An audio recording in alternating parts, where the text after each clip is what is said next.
কোথায় তোমার সং কই? এই যে দেখেছেন,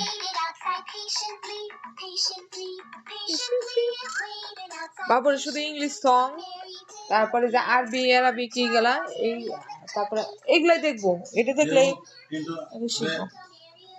হাফেজ দিয়া ভালো মাদ্রাসা দিয়াই তো কান্নাকাটি যতই হোক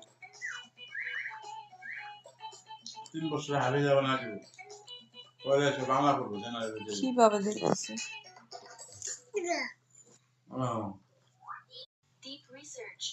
কোথায় তোমার সং কই?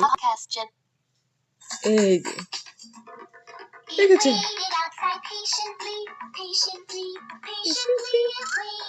বাবুর শুধু ইংলিশ সং, তারপরে যে আরবি আরবিক এইগুলা, এই তারপরে এগুলাই দেখবো। এটা দেখলে শিখবো। হাফেজ দিয়া ভালো মাদ্রাসা দিয়াই তো কান্নাকাটি যতই হোক 3 বছর হাফেজ যাবে না আসবে পরে এসে বাংলা পড়বো জেনারেল কিভাবে দেখতেছে